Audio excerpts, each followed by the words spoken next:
Hi everybody, Jenny here. How are you today? Today I'd like to talk about a client of mine who lives in California, and she's a remote client. And she's a small living room that she wanted to put a fireplace in. So she said if I could help her. Because putting a fireplace in is not that straightforward. You got to know exactly where you want to put it. You know, there's many parts of putting in a fireplace. So she needed design help. So her question was, California, it just kind of gets a little bit crisp in the winter, and she just wanted the fireplace to take that little bite of cold out from the atmosphere and make it a little cozy. And she did her research, and she decided that she kind of liked one that was called a direct vent fireplace. So if you go on the internet, there's just a whole mess of fireplaces, and it's quite confusing. So what she wanted was what they call a zero tolerance direct vent fireplace, which means you can put a fireplace against an exterior wall so it vents directly to the outside. So you're not breathing in that air, the burnt, the exhaust from the fireplace. Zero clearance means, if you see fireplaces, there's a hearth, and usually that's about 16 inches. Well, you don't need that. It's zero clearance. So she can have a fireplace on the wall and nothing on the floor in front, because that's how that one is made. So I said, good choice. I like that choice. They have other fireplaces that you don't need to vent, and it vents back inside the house. But what happens is then you're breathing in the fumes, and it doesn't, I don't know, to me, the air is not so clean if you do that, and it's not very healthy. So I like the fact that she wanted the direct vent, zero clearance, they call it, yeah. So she said, okay, she wanted me to check to see if she could add one in her living room. Good question. The next question was, how much is it going to cost? And the third question was, where should I put it? So anyway, we went, and I looked at her floor plan, and I also had to ask another question that was, in my opinion, very important. It was because, was her house a single story or a two-story house? Now, when you have a direct vent fireplace, what happens is you need an exterior wall to vent outside to the exterior, or the other option is you can go up through the roof. So it makes a difference if she has a one-story or two-story house. And she said, I have a one-story house. So I said, yes, that was the answer I really wanted. And good thing you have a one-story house, because that means we can go straight up to the roof if necessary. So now I'm going to share with you her floor plan and her options. And remember, we did this all remotely, so it's kind of good. She took measurements. What she did was I had her measure her floor plan, her, the walls in her living room, and told me what's behind each wall, where are her windows, how big is her window, and what kind of furniture did she have. So I had a visual image, and I put it in my computer so I could see her actual living space on my computer.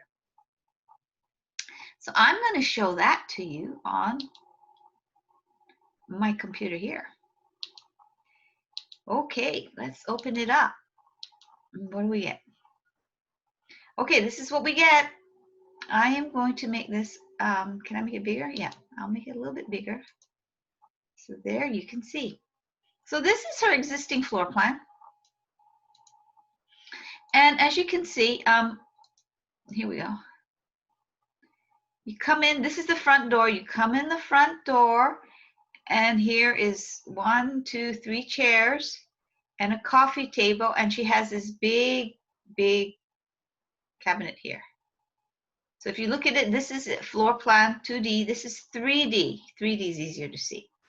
So I made it in 3D. And this is not her actual furniture, but it's in proportion. It's the same size as her actual furniture. So I can see how much space she actually has.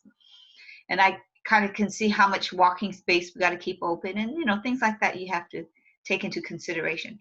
And so this is her TV, and they sit here and they watch TV. So I understand her living room. Oh, so she has 3 options. I said, you have one wall here. There's a window here, so we can't do this wall. There's a long wall here, which is here. And we have this back wall where her cabinet is, right? Those are the 3 areas that we can actually put a fireplace. Now, if you look at this floor plan, behind this wall, the TV wall, is a bedroom. Okay? Then behind this behind this living room, behind the sofa wall, is a garage. And then up here at the top, we can see that behind this cabinet is her dining room and kitchen. So there's 3 places that they can, physically put a fireplace. Now let's see what happens when we put it in. So this is the first option. Option A, we put the fireplace by the location where they have their TV currently. And she says they like that location. Now, I'm going to tell you from a Feng Shui perspective, I'm going to go back. This is a really good location for their sofas. It's good Feng Shui. Why? Because you come in from the dining room kitchen, you come in from the hallway, and you come in from the main entrance. And everybody can see you coming in. Nobody's coming in behind your back. So it's very comfortable. It's very comfortable. You see people coming and going. And yeah, if you're watching TV, it's distracting, but it's not a public space. It's a private house. So that's not going to happen. But it's very comfortable to watch because nobody's behind you. So actually they have a good layout from a Feng Shui perspective. So the first one, see, if we put it right here, behind it's a bedroom, that means we can't vent it to the bedroom. We gotta go up to the roof, which means, see, you got this big, big block because we gotta cover all the piping and everything. So what happens when we look at it in 3D, you come in the front door and boom, there's a wall. That's not ideal, is it? Yeah, the TV's on top of it, but it really blocks the entryway. And in Feng Shui, we don't like to block the qi, right? We don't like to block the energy. So that's not an ideal position. Now let's see.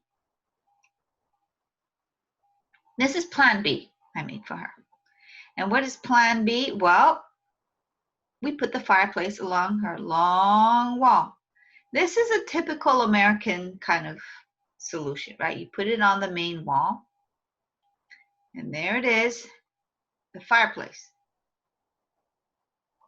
And because it can vent to the garage and then out, it doesn't have to go up to the ceiling. It doesn't have to go to vent into the roof. So actually it can be a smaller unit, and they can put a TV on top. So this position is good. It is a good layout for the TV and everybody sitting around watching TV. Okay? And then there is their big dresser. That doesn't have to be moved. Now let's look at option C. We put the fireplace on this wall, the kitchen dining room wall, I guess I can call it. And as you can see, it has to go to the ceiling because we can't vent it out to the kitchen. And it's in the back. So actually, for their purposes, they want to watch TV here, this works, okay? But what happened to the big cabinet? Well, we had to move it. And the only place that we could move it to really was on this corner. And it was by the window. And apparently, she said this window is quite big, and you can see inside easily, and it would ruin her precious items that were inside the cabinet. and the son would get it. So she said, I'm sorry, that's not a good position for my cabinet.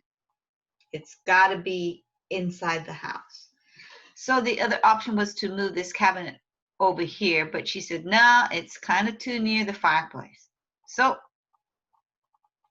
this wasn't an ideal situation. So we discussed plan A, plan B, and plan C. Plan A was kind of out of the question, right? Because you don't want to come in and see this wall. So we had plan B. This is an option. She can vent it outside. The cabinet stays where it is. And plan C, but the chair arrangement wasn't how they really wanted it. Plan C, they liked the chair arrangement because they could keep their TV where it is. But the problem was she had this big cabinet that she wasn't willing to move to the front of the living room because the sun would damage her precious items. Okay, and it's quite big, you know, this cabinet when we plugged it in. So I said, well, have you thought about a stove? And she wanted to make a gas stove. So I said, maybe a gas stove would be good. So I plugged in a gas stove for her. We found one on the internet that she liked. And I said, if we put the gas stove in the corner, it'll heat up the room. It's not really a central focal point because it's not such a big item, but it would definitely warm up the space. If we do this, we can keep the TV and the chest where they're located now. The only addition would be this new gas stove. And she liked that idea a lot. Furthermore, the cost would not be as great as a big fireplace because there's not as much labor. They don't have to build the surrounding area. So our final solution, and she said, oh, that's what I really need, looks like this. Her sofa arrangement is like this. You can see her cabinet is still there. And now we added a fireplace that can be vented either to the garage or even to the front of the house, depending on what kind of venting they need or use. And look at that. She has her fireplace and it looks great. So what is the cost? Because that was one of her concerns. Now we know, at least we can estimate with the, I'm going to show that to you again, floor plan. She knows now how much this stove is going to cost. She wants a gas stove. We know the location. So she's got to pay for the gas stove. She's got to pay for the labor to install it. And she's got to run the existing gas line to this location and vent it outside. So now we have a clear picture because we've already designed it. And now she can get a contractor to come in and give her an accurate estimate of how much it's going to cost for her to put a fireplace, or in this case, a stove in her living room. So now she has a plan, and she has a plan. She has a design plan that she knows which fireplace is going to work in her place, where to put it, and she can get a good estimate, an accurate estimate. So don't forget, to get an estimate, you have to think about a lot of things. Okay, there's the actual price of the unit. Then there's extra parts. She's probably got to buy some piping, she's got to buy the contractor has to add a few things, materials. And then the contractor, there's his labor, and then he's got to run a gas line. There's materials for that. Then you probably need a permit for something like this. And permitting is different from every location. So you've got to apply for your permits and pay for that. So overall, after everything is said and done, you've got to think about all those components. but you don't have an idea of how much it costs until you do the work and the design. Then once you have all that, you can get a good idea of how much it's going to cost, and you can budget and save for your future design. Thanks so much. Hope you enjoyed it. So if you need help, please email me at jenny@threefrogsdesign.com. You can find me on Facebook, Jenny Nicole Holmes, or Three Frogs Design, and I'll be happy to help you. Okay, hope you enjoyed it. Have a good day. Bye.